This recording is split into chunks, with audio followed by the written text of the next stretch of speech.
Opinion: the riveting story of the Indian skimmers' revival from the brink of extinction. On a quiet March morning in 2023, two young birders, Yudish and Ankit, stood motionless near Haderpur wetland in western Uttar Pradesh, binoculars trained on a distant sandbar. "Is that an Indian skimmer?" one whispered. It was a breathtaking moment.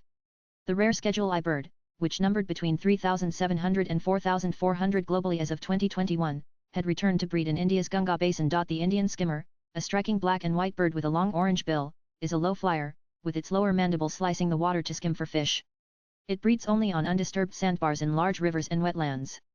However, it faces grave threats from habitat loss, lack of awareness among riverine communities, flooding or even the slightest fluctuations in water levels. Driven by this urgency, Ashish Loya, a BITS Pilani alumnus and former finance professional in New York, sprang into action.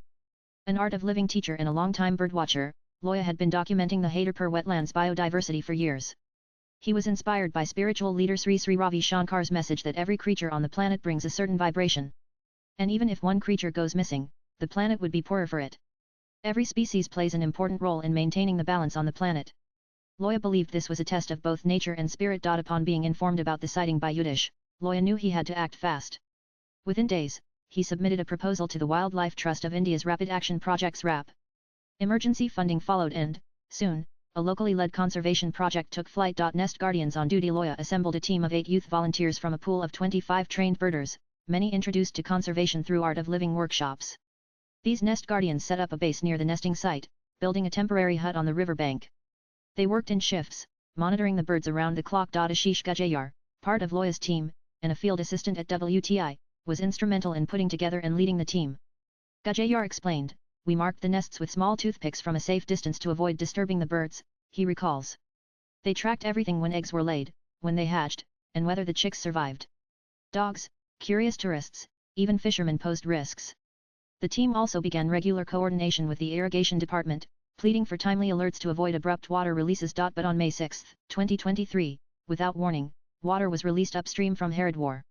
It split the sandbar into two. Most nests were gone by morning. "We were heartbroken," says Loya. "But we weren't giving up." Incredibly, the skimmers returned within days, choosing the same sandbar to try again. This time, 10 eggs were laid. The team used sandbags to guard against further erosion and constructed a floating sturdy banana stem raft, an improvised platform, hoping fledglings could climb on it in case the sandbars got flooded again. Unfortunately, the rafts did not last. Only 4 chicks survived the initial weeks. In June 2023, just days before fledging, another surge of river water washed away the remaining chicks. That night was the hardest, admits Loya. "I got the volunteers to meditate, rest and recoup their energies because the journey ahead of us was a long one and we couldn't lose hope yet." Loya adds, they'd seen the full nesting cycle up close by now. So, they were better prepared to save the nests if the birds returned. Lessons from a lost season. By 2024, monitoring had become second nature for the group. But despite consistent scouting, no active nesting sites could be located.